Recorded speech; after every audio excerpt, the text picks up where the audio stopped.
আসসালামু আলাইকুম সবাইকে। আশা করি প্রত্যেকে ভালো আছেন। আমি অনেকদিন পর আমার চ্যানেলের জন্য ভিডিও করতে এসেছি। আজকের ভিডিওটি অনেক ইন্টারেস্টিং হবে, কারণ হচ্ছে যে চাঁপাইনবাবগঞ্জের প্রধান প্রধান যে ঐতিহাসিক স্থানগুলো আছে সেগুলো আপনাদেরকে ঘুরে দেখাবো। মোটামুটি বলতে গেলে আমার চাঁপাইনবাবগঞ্জের অধিকাংশ জায়গাগুলো ঘোরা হয়ে গেছে। বাড়ির আশেপাশে যে জিনিসগুলো আছে এগুলোই আর কি অবহেলা করে ঘোরা হয়নি। তো আমি আপনাদেরকে আজকে ঐতিহাসিক স্থানগুলো ঘুরে দেখাবো, আমার সাথে থাকবেন।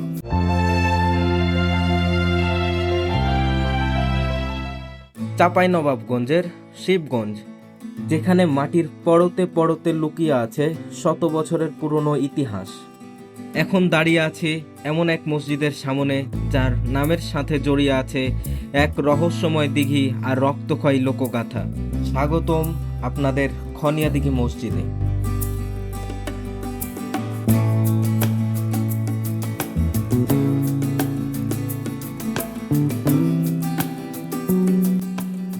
মসজিদটির নাম কেন খনিয়া দিঘি? এর পেছনে রয়েছে করুণ এক জনশ্রুতি। স্থানীয়ভাবে প্রচলিত আছে কোনো এক কালে এই দিঘির পাড়ে এক বড় ধরনের রক্তক্ষয়ী সংঘর্ষ বা কোনো নির্মম হত্যাকাণ্ড ঘটেছিল।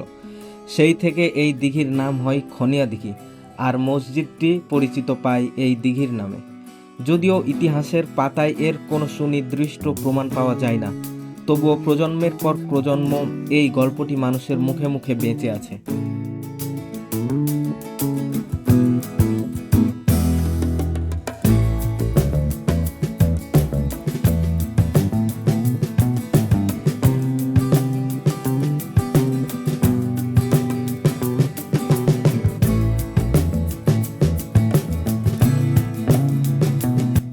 এই হচ্ছে মসজিদটির সামনের দিক থেকে ভিউ।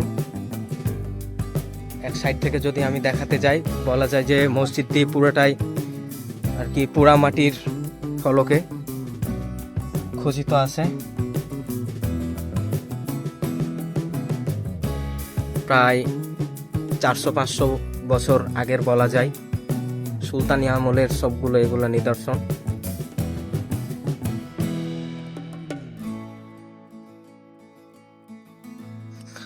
মসজিদের এটা দক্ষিণ সাইডে যেহেতু মসজিদটাতে যে 5 ওয়াক্ত নামাজ পড়ে এখানে স্থানীয়রা, এখানে অজু করার ব্যবস্থা, পয় নিষ্কাশন ব্যবস্থা যা কিছু আছে সবই এখানে আছে।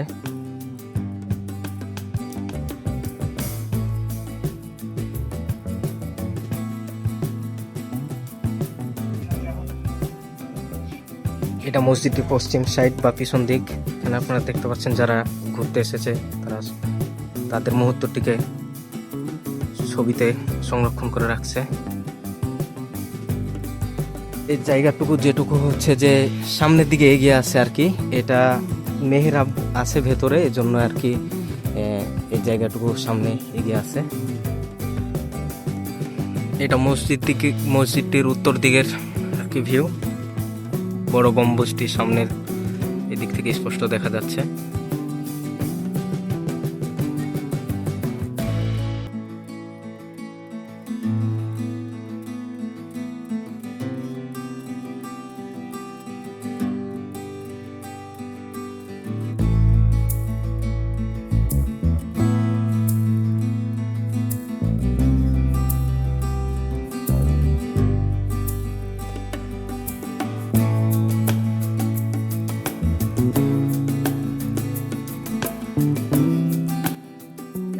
মসজিদের মধ্যে ঢুকতেছি, ঢুকেই বাম দিকটাতে ওই পাশে একটা গেট আছে, এখানে একটা গম্বুজ, পাশে এখানে গম্বুজ আছে, আর ওইখানে একটা গম্বুজ আছে, 3টা। আর ভেতরে যে আরেকটা বড় গম্বুজ রয়েছে। এ মসজিদের ভিতর।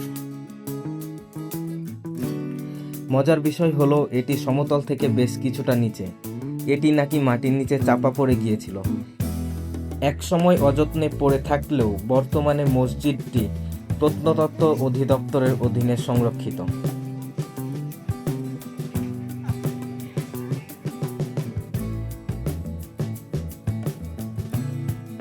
এই গম্বুজটি বলতে গেলে এখন যে মডেল মসজিদগুলো আছে সেইগুলোতে একটা বড় যে গম্বুজটি করা আছে তার প্রায় 2-3 গুণ হবে। এখনকার মসজিদের মূলত তাও উন্নত প্রযুক্তি দিয়ে করা আছে, রড সিমেন্ট দিয়ে, কিন্তু এটা যদি দেখায় বুঝতে পারবেন পুরোটাই হচ্ছে যে ছোট ছোট ইট দিয়ে আর কি গাঁথুনির মাধ্যমে গোল করে উপরে গম্বুজটি উঠিয়ে দেওয়া হয়েছে।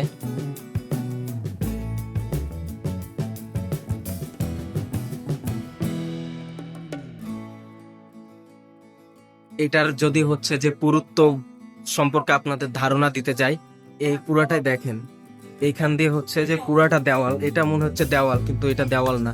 এই পাশ দিয়ে পুরোটাই যদি আপনাদের দেখায়, এই পাশ দিয়ে পুরোটাই হচ্ছে যে একটা পিলারের মতো হয়ে আছে। দেখেন এই পাশ দিয়ে ঘুরে হয়েছে, ওইটা পুরোটা একটা পিলার হয়ে আছে।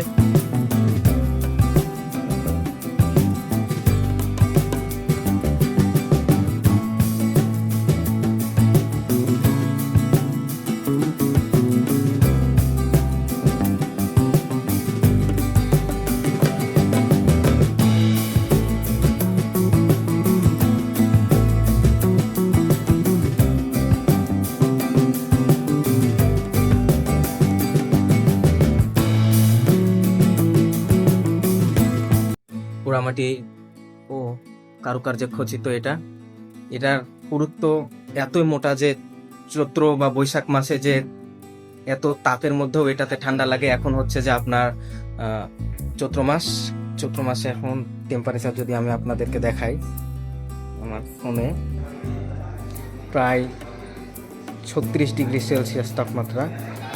কিন্তু 36 ডিগ্রি সেলসিয়াস তাপমাত্রা হচ্ছে হলেও এখন যে এটার মধ্যে যে আমি যে ছিলাম মনে হচ্ছে যে এসির মধ্যে ছিলাম, এরকম তাপমাত্রা।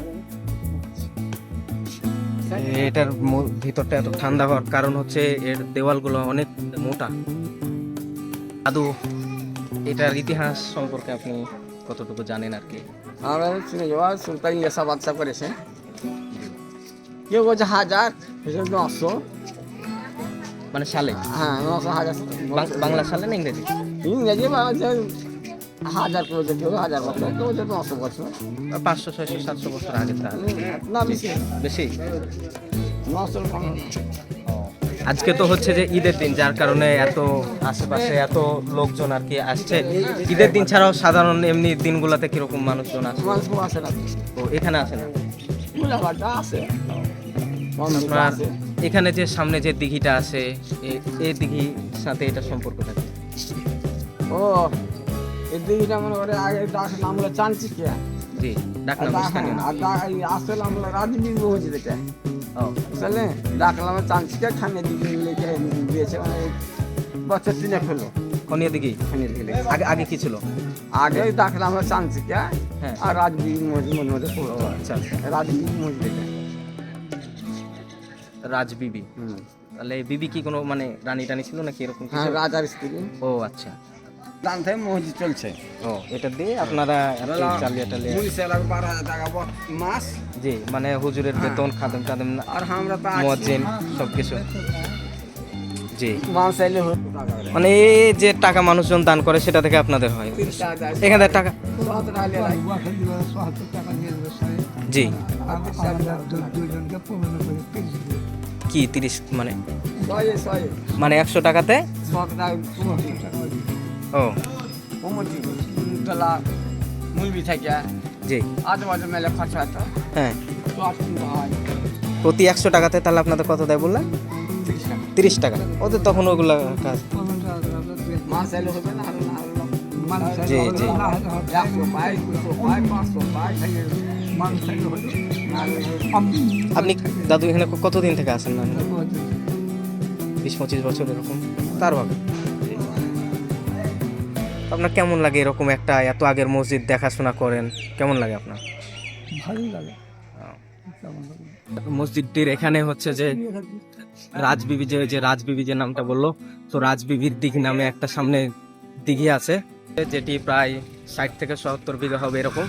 মসজিদটিতে ওই কি বলো, ওই দিঘিটিতে এক সময় সিঁড়ি বাঁধা আর কি পুকুর পাড় ছিল, যেখানে মুসল্লিরা অজু গোসল সব কিছু করতো। তো দেখা যাক ওই সিঁড়িটি এখন আপাতত আছে কিনা। ওই পাশে ওইখানে হচ্ছে যে মসজিদ দেখতে পাচ্ছেন, আর মসজিদের এই পাশে পূর্ব দিকে যে দিঘিটি খঞ্জন দিঘি সেটি এখানে আছে। তো বলতে গেলে এখানে কোনো পাকা বা সিঁড়ি বাঁধা পুকুর ঘাট দেখতে পেলাম না, যেহেতু অনেক দিন আগের জন্য সেটি বিলুপ্ত হয়ে গেছে, তবে দিঘিটি এখনো রয়ে গেছে। ভিডিওর শেষ প্রান্তে এসে ধন্যবাদ দিতে চাই আমার সামনে বসা নাজমুল ভাইকে। ভাইয়ের বাসা এই এলাকাতে, যার কারণে ভাই খুব সুন্দরভাবে আমাকে এলাকাটি ঘুরে দেখিয়েছে।